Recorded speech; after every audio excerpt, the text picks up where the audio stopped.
Damos la bienvenida aquí en Esferas de Poder al presidente del Consejo Dominicano de Unidad Evangélica CODU, el reverendo Feliciano Lacén. Muchísimas gracias por el honor. Gracias, Federico, por esta oportunidad. Esfera de poder estar aquí comunicándome con la gente que es tan importante y que siempre este programa pues, está nutriendo a la familia dominicana. Para nosotros es un placer estar con ustedes el día de hoy. Reverendo, fíjese, quisiéramos conocer el punto de vista de la comunidad evangélica acerca de el panorama que se refleja actualmente en el país. El presidente Luis Abinader acaba de pasar un balance en el Consejo de Ministros esta semana y se anunciaron una serie de medidas para mitigar los efectos de la guerra de Medio Oriente. Se refleja en el mercado petrolero internacional un incremento del crudo y previendo las medidas que puedan desencadenar esas acciones en Medio Oriente, el gobierno ha anunciado una serie de medidas que comprenden incluso una propuesta de disminuir en un 50% la entrega de financiamiento contemplado en la ley del régimen electoral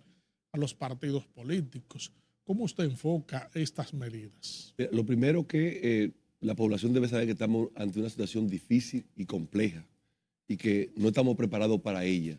y que todavía en la República Dominicana no ha llegado, no ha tocado fondo la situación que se ve venir de esa situación. Yo pienso que todas las medidas que se están tomando, que el gobierno está tratando de tomar, son oportunas y necesarias. Sin embargo, eso no es todo ni basta, porque si seguimos con ese subsidio de combustible, ningún país aguantará un año subsidiando la cantidad de dinero que se subsidia en la parte solamente del combustible. Ahora bien, cuando hablamos de esa propuesta, por ejemplo, de recorte de los partidos políticos, tenemos que basarnos y revisar si es permitido eso, porque hay una ley, la 3318, que establece que hay que darle una partida a los partidos políticos, de manera que con esa reunión de Consejo de Gobierno, de ministros, no queda resuelto la situación, porque primero habría que ver el consenso colectivo de los demás partidos políticos, si están de acuerdo, sí o no, y qué trámite habría que haber para que se pueda hacer de manera apropiada esa disminución. De manera que yo pienso que el gobierno, con su equipo económico, debe seguir pensando y repensando, porque este es el primer recorte que se ha anunciado de manera así, grande, que podría decir 40.000 millones de pesos, pero sabemos que si la situación sigue como va a nivel internacional, hay fuerzas exógenas y endógenas que van a presionar mucho más lo que es la balanza económica de la República Dominicana. Por tanto, yo pienso que no solamente el gobierno, todos los sectores y la familia dominicana debemos prepararnos para el desafío que tenemos enfrente ahora mismo. Esta proyección que tiene el gobierno de ahorrarse 40.000 millones de pesos para afrontar cualquier situación de esta naturaleza, ¿cómo usted cree que se reflejaría en toda la población en medio de una situación de tensión, volatilidad y amenazas con agravarse la crisis producto de esta guerra? Bueno, esos 40.000 millones de pesos no darían para mucho. Solamente en tres renglones podría decirle a usted el subsidio eléctrico, el subsidio de combustible y el subsidio de la canasta familiar de los facilitantes, de los commodities que ellos hablan de los campesinos, de los abonos que se hacen, ¿no? Entonces, yo pienso que esos tres renglones, fíjense que el presupuesto 2026 contemplaba 10.000 millones para subsidio de combustible y ya van muchos millones más que lo que se contempló para 2026 y lo que estamos en el mes, ya entramos al mes 5, ¿no? De manera que yo pienso que esos 40.000 millones no se sentirán tanto como la gente pudiera pensar, porque si seguimos el ritmo que vamos, eso se lo va a tragar en 2 meses tal vez la situación que vive el país. De manera que yo sigo diciendo que es compleja, es difícil la situación, por tanto el gobierno tiene que seguir transparentando todo el gasto y seguir haciendo el sacrificio de todos los sectores, pero también que la gente sienta el sacrificio, no solamente que digan que le van a recortar a los partidos políticos, sino que también la gente pueda ver que si en una escolta presidencial o de un ministro salían 4 o 5 vehículos, solamente salgan 2, y que lo que no tengan que tener esa parafanaria de corte y de vehículos detrás, pues que salgan solos, porque realmente tenemos un país que ahora mismo tenemos que seguir trabajando el clima de paz que tenemos, pero hasta ahora la República Dominicana garantiza lo que es el respeto, la democracia y la seguridad que tenemos. Debemos seguir trabajándola, pero tenemos que seguir pensando en los recortes y al futuro, qué es lo que vamos a hacer, porque si seguimos recortando va a llegar un momento -0. No es un secreto para nadie que la República Dominicana ha crecido por más de 30 años hablan de un crecimiento, pero aquí yo siempre he dicho que hay un déficit, porque ese crecimiento no se traduce al bienestar del pueblo. Yo pienso que ahora es un momento crucial y que el pueblo está despertando y que está perdiendo la confianza en lo que se le dice, pero ahora mismo estamos en serio. La situación que se está viviendo y que viene para el país es muy compleja y muy difícil. En ese sentido, el gobierno ha estado realizando una ronda, una serie de reuniones con los distintos sectores para socializar el panorama y las medidas que puedan sobrevenir acerca de esta situación. ¿Cómo usted ve estos acercamientos? Bueno, yo lo veo como muy sabio, muy prudente del gobierno, porque es una situación, como decíamos nosotros, una papa muy caliente y él debe compartir con los sectores para que estemos todos documentados y saber la complejidad del asunto y la seriedad del asunto que estamos viviendo. Yo pienso que nosotros nos reunimos con esa comisión, varios sectores se han reunido y ellos se siguen reuniendo, porque es un compromiso mantener el equilibrio en medio de esta situación, lo que más cuesta para un país es la paz social. Y yo pienso que solo así, mediante la conversación franca y la explicación real, pudiéramos nosotros mantener, garantizar lo que es la paz social y mantener también, como yo le dije a ella en ese conversatorio que tuvimos, usted tiene que enfocarse en el control de los precios para mantener la canasta familiar en los hogares dominicanos. Porque no solamente basta con tener el subsidio del combustible, porque no todo, bueno, aquí todo el mundo utiliza combustible porque el combustible se traduce en aumento de precios porque usted tiene que trasladar los productos de un campo en camiones y en diferentes situaciones. La energía eléctrica también que se consume, ahí también les recomendamos a ellos tratar de seguir trabajando para cambiar la matriz a energías renovables, para evitar que las plantas que tenemos consumen combustible. Entonces, en un país como este que no tiene un almacenamiento de más de 40 días de combustible, los precios bursátiles que están subiendo, hoy amanecen de una manera y mañana de otra, pues entonces la República Dominicana está metida en una complejidad muy difícil. Por tanto, ese conversatorio a los sectores, específicamente a los partidos de oposición, es importante que lo tengan porque seamos empáticos ante la situación que vive, no con el gobierno, sino con el país. Porque sabe que a veces los que están en la oposición se aprovechan de esta situación y este es un asunto muy serio que puede alterar la paz social, repito. ¿Qué amerita entonces el panorama actual, reverendo, frente al debate que se produce a nivel nacional por el impacto que tiene el ambiente internacional sobre el país? Que obviamente todos los sectores, incluyendo los partidos de la oposición, deben fijar sus puntos de vista y valorar las medidas que se adopten con respecto a una determinada situación. Esto requiere de madurez, de ecuanimidad y de conciencia de los partidos de oposición que mayormente que se mantienen en ese debate y que aprovechan una desventaja para poder subir su escaño, porque ahora mismo la situación es bastante compleja, como tú bien has dicho, hay cosas que no son generadas por la República Dominicana, sino que son cosas internacionales, las cuales en el momento de yo abordarlo como dirigente político que yo fuere, tengo que ser consciente y decirle al pueblo la realidad. Obviamente, usted podría explicar de su forma de óptica, si usted fuera gobierno, cómo usted dirigiría la crisis, pero eso debe ser con una objetividad real, porque muchas veces lo que hemos visto en los políticos dominicanos, yo he dicho que esto es un sistema ruleta, el que está fuera del poder dice, cuando yo llegue resuelvo esto, lo otro y lo otro, y por eso tenemos 50 años con los mismos problemas, porque nadie puede resolver la situación, porque no es lo mismo batear la pelota que estar mirando el juego. Entonces, hay que ser empático y sobre todo aquí en la República Dominicana tenemos un beneficio, diría yo, que no lo tienen otros países. Tenemos tanto expresidentes en el banquillo sentados que saben y han estado en la casa de gobierno, que saben las crisis que han enfrentado, porque aquí en la República Dominicana no hemos pensado, ni el gobierno está hablando mucho de esta situación, pero la complejidad migratoria suma algo adicional a la crisis, porque la frontera nuestra se traga mucho dinero del presupuesto nacional. Y así es como se aumenta la crisis en los países, en ese pueblo que está cerca de nosotros, que la crisis siempre ha sido mayor, según la crisis global también a ellos se le aprieta la situación, entonces la frontera tiene que estar más garantizada. Tenemos que enviar más militares. A esos militares hay que mantenerlos, hay que cambiar la ropa más que lo que están normalmente en el polígono central. Entonces, ese presupuesto que se necesita en la frontera, pero que no se puede descuidar, también hay que mencionarlo en esta crisis global, que es una responsabilidad del Estado o del gobierno de turno, mantener la soberanía nacional, mantener la paz social, pero mantener también la canasta familiar bajo un equilibrio. Los países no sé por qué han eliminado lo que es el control de precios. Ellos dicen que hay una institución, pero esa institución no tiene que ver sino con la oferta y la demanda. O sea, usted va a un comercio, uno te vende 10 pesos menos, otro te vende 15 pesos más, pero en el tiempo de Balaguer, por ejemplo, había unos inspectores que salían a los colmados con una balanza a ver si el peso estaba equilibrado bien, los precios de los colmados mandaban a comprar, a ver si alguno alteraba el precio, pero ahora mismo eso se ha perdido. Entonces, pero el gobierno es responsable de mantener un equilibrio, por lo menos en los precios, concientizando a la ciudadanía que sabemos que hay una situación compleja y que vamos a ser tocados todos, pero que el gobierno es el garante de mantener esa armonía, como yo digo, o ese equilibrio en este momento. Las iglesias siempre han sido un gran soporte en términos de ese mensaje de concientización, de ese mensaje de paz, de reflejar la realidad, de que la gente pueda aterrizar en su propia realidad, de que haya comprensión con las situaciones que se presentan. Eh, ¿Cómo se conjuga ese papel en los actuales momentos frente a la ciudadanía y a la autoridad que tienen las iglesias de que se escuche el mensaje y de que vaya directo por ese roce directo que tiene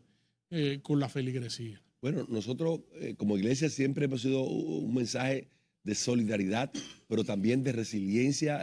Tenemos mucha fe y los dominicanos somos un pueblo especial. De verdad que hemos salido de mucha crisis, airoso, y sé que esta no es la excepción. Sin embargo, nosotros en este momento lo que estamos es trabajando con nuestros miembros, motivándoles los que están en el campo a que hagan agricultura hogareña, que siembren productos de ciclo corto, los que tienen invernadero. Es importante incentivar ahora mismo, hasta aquí en la ciudad, ¿verdad? A tener un tarro, sembrar una mata de ají gustoso, sembrar el tomate de Barceló, porque es un momento difícil que vamos a enfrentar. Todavía, repito y reitero, en la República Dominicana no hemos tenido ninguna escasez y esperamos no tenerla, porque la República Dominicana es uno de los países que más produce lo que consume, que creo que estamos en un 85% de lo que nosotros producimos. Sin embargo, tenemos que seguir preparándonos para esto y mantener esa capacidad de resiliencia que hemos mantenido siempre, pero a los políticos siempre lo que les pedimos es que sean transparentes, que hablen con la verdad, que no escondan nada. En la situación, nosotros sabemos que ellos no la presentan como está, pero yo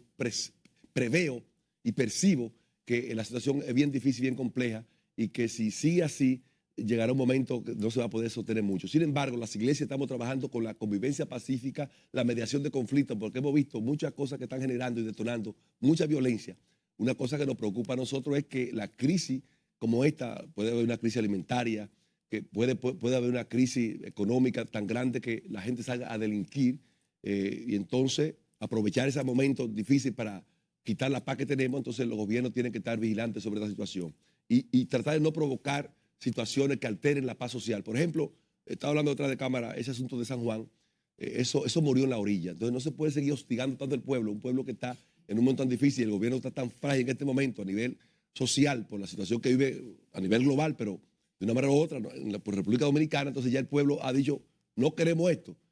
Bueno, pues hay que repensar muy bien. Yo siempre digo que los políticos deben saber que cuando hay un proyecto como este, debe contar primero con el sello social. Si usted como político, como gobernante, permitió lanzar un proyecto y no logró primero tener un sello social, tiene que olvidarse de eso y buscar otra estrategia para ver cómo hacerlo, porque de lo contrario tendrá muchos conflictos sociales. Nos referimos a la explotación minera en San Juan.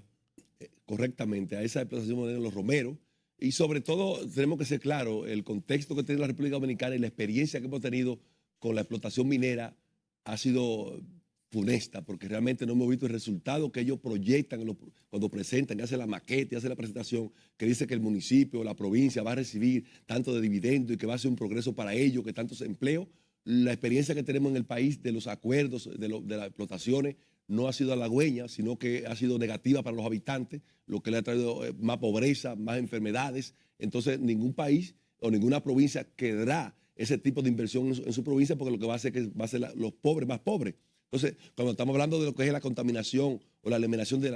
agua, del asunto del agua, eso es peligroso. Imagínense un pueblo que es el Granero del Sur, independientemente, aunque no sea el Granero del Sur, pero el agua se necesita, porque la subsistencia humana,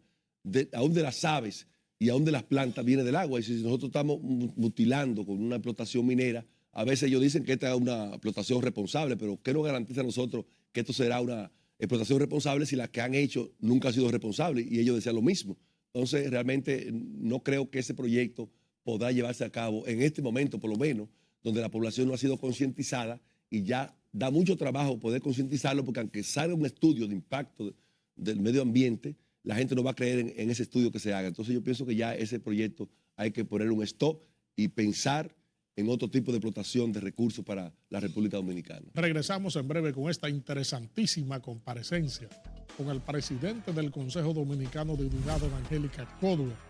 el reverendo Feliciano Lacén. Con el asunto de las motocicletas, ya que aquí no sé cuántos millones tenemos, eso será casi inviable como países de Honduras, El Salvador, que anda con muchas carretas, muchos motores, y entonces aquí falta educación vial para esos sectores. Me da mucha pena porque cuando hablan de motoristas, yo que conozco muchos amigos serios y responsables que han mantenido su familia por un trabajo tesonero de motoconcho, mucha gente seria.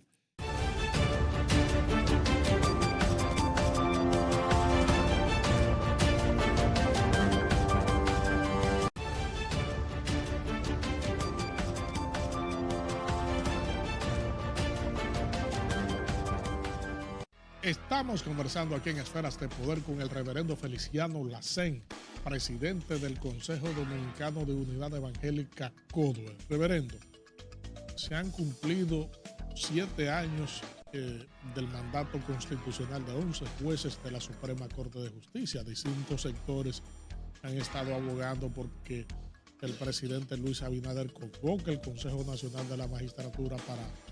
evaluar a esos jueces y decidir su permanencia o no en el cargo. ¿Qué cree el CODUE acerca de esto? Yo pienso que es una responsabilidad porque ya el reglamento, el mandato de que había que hacer la evaluación ya se cumplió. Eso no había ni que pedírselo ni exigírselo al gobierno, como había visto muchos sectores pidiendo esto, sino que automáticamente o inmediatamente se venzan, pues hay que hacer la evaluación del lugar. Obviamente eso no quiere decir que hay que acabar por raso de todos los que están allí, porque hay muchas personas que todavía pueden dar mucho en la justicia y si han empezado un proyecto de mejora y lo quitan, pues eso se cae muchas veces. Sin embargo, yo pienso que una responsabilidad del Consejo Nacional de la Magistratura, que su presidente, que es el presidente de la República, hacer la convocatoria del lugar y lanzar para que los que vayan a aspirar, que aspiren, y los que quieran concursar de nuevo, que aún están ahí, que concursen, y dependiendo de las entrevistas y de lo que ese consejo tome en cuenta, que puedan continuar o no continuar, pero sí debe haber un relevo para seguir la marcha y el ritmo democrático y constitucional que se ameritan los cambios de la justicia en la República Dominicana. La justicia en la República Dominicana tiene deudas estructurales, pero yo pienso que debemos seguir avanzando y yo he visto algunos proyectos que han tenido estos que están ahí y han dado muestra de alguna eficientización, por ejemplo, de los expedientes que lo han podido digitalizar, que las audiencias se puedan hacer virtuales y ese tipo de cosas. Hay muchas mejorías que se han ido dando, sin embargo todavía falta mucho. Yo pienso que cualquier acompañante o integrante nuevo que llegue con nuevas innovaciones, con nuevas ideas, con nuevos bríos, también es importante y oportuno.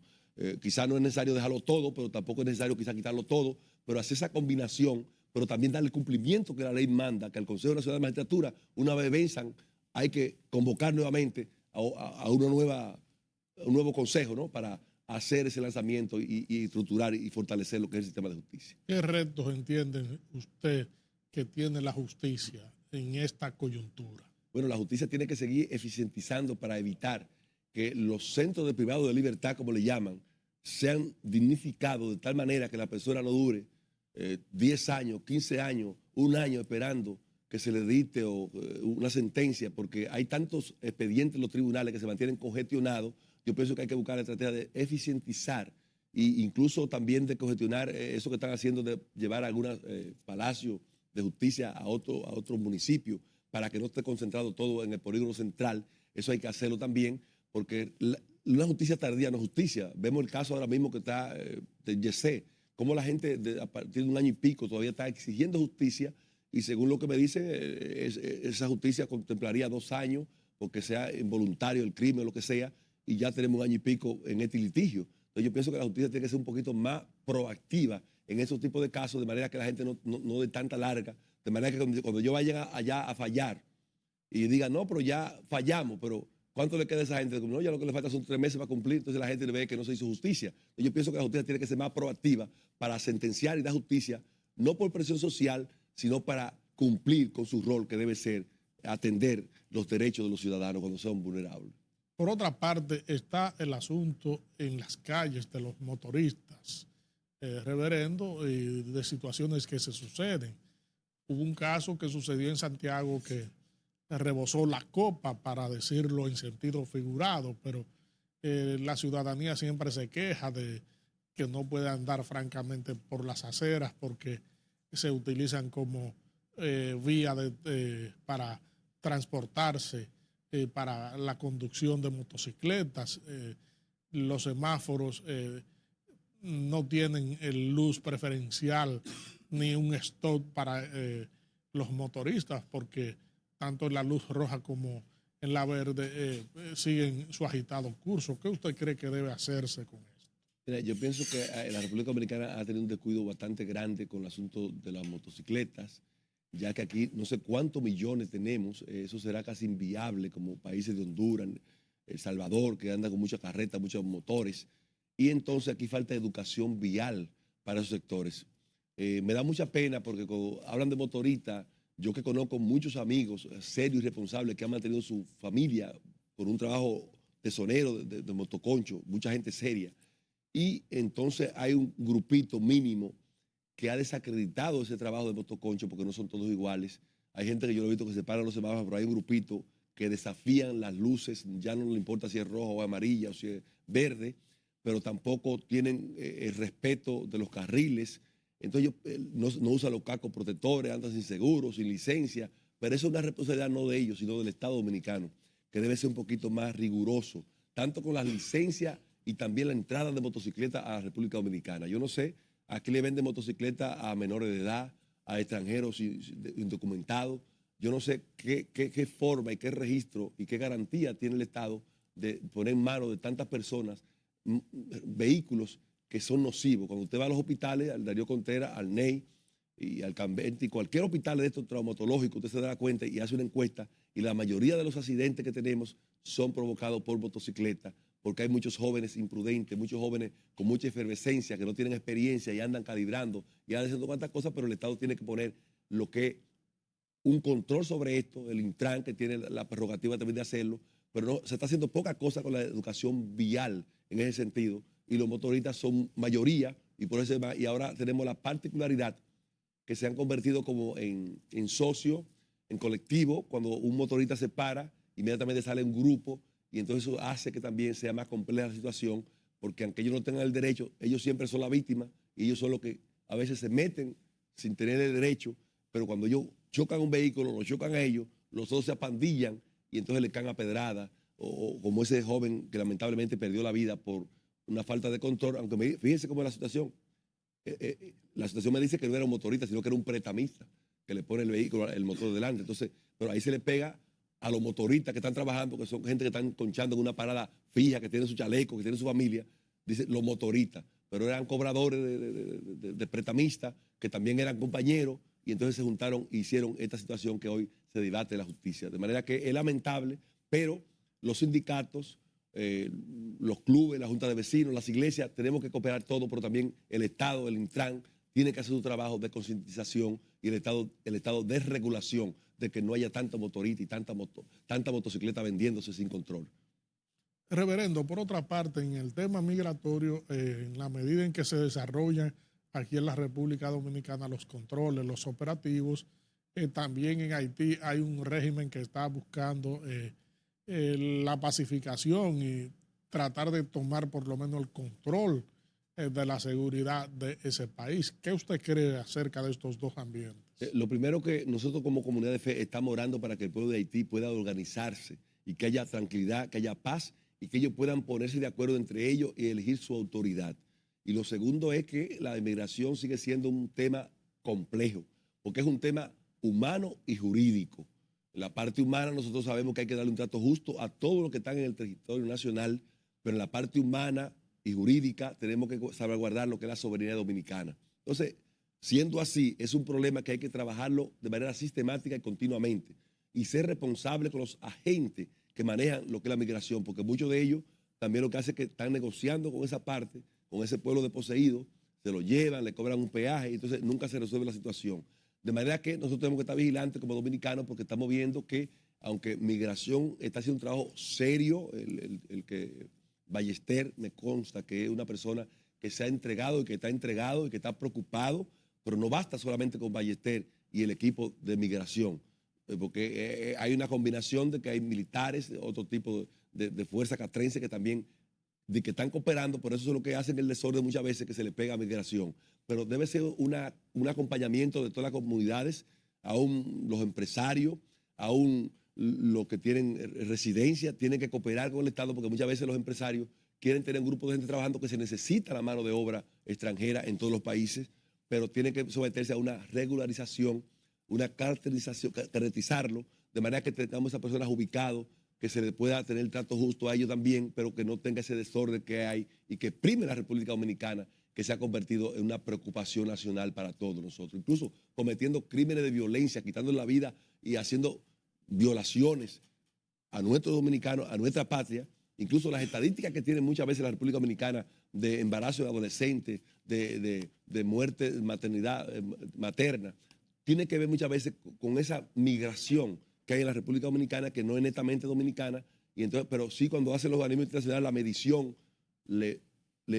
cantan a la República Dominicana, pues aquí está en aumento el embarazo de adolescentes o la muerte materna, o están haciendo tantas violaciones de derechos, pero mayormente cuando usted ve la situación o violencia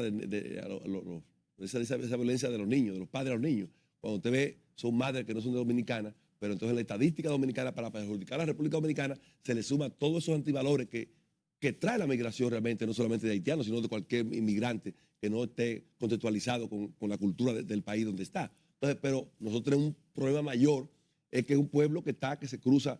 sin mucho problema, porque hay migrantes que tienen que venir en avión y pasan por un chequeo de aduana, pero una inmigración que se pasa por la frontera de noche, cualquier momento, cualquier hora, pues entonces no hay mucho control. Entonces es un desafío que tenemos como país. A propósito de eso, precisamente vemos que con frecuencia en los operativos de migración se detectan distintas modalidades de transportar indocumentados, por ejemplo, desde vehículos de lujo hasta vehículos que transportan algunas mercancías, se ocultan de manera magistral, espectacular la gente y hay vehículos pequeños que han sacado una cantidad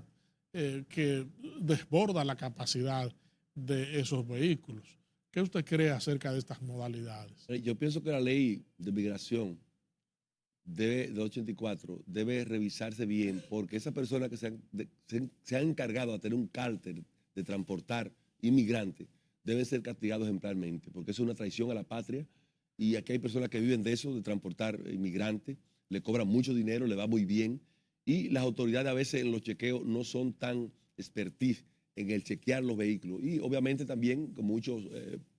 poros que tenemos nosotros, muchos vacíos, que hay chequeos que están vacíos, que a veces pasan a una hora que ya no están ahí los que chequean. Entonces ese es un desafío también que el gobierno debe tener estrategia de cómo revisar, si hay que implementar más drones, como ellos tienen en la frontera, que revisan cuando van entrando un grupo de personas caminando a pie, pero también los vehículos deben tener un sistema que se pueda chequear más rápido. Hay vehículos que van cerrados, que tú no sabes si van llenos de mercancía o de seres humanos. Entonces yo pienso que las personas que están cometiendo estos errores, el vehículo debe ser incautado, pero la persona que lo va manejando también debe ser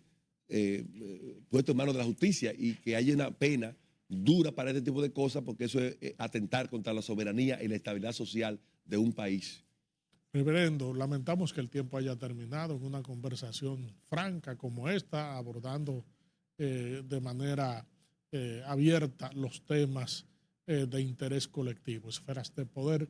siempre será un canal abierto. Muchas gracias y de verdad que le digo al pueblo dominicano, si antes nosotros decíamos que es importante ponerse en manos de Dios, es una realidad que el que no tiene a Dios en este momento está totalmente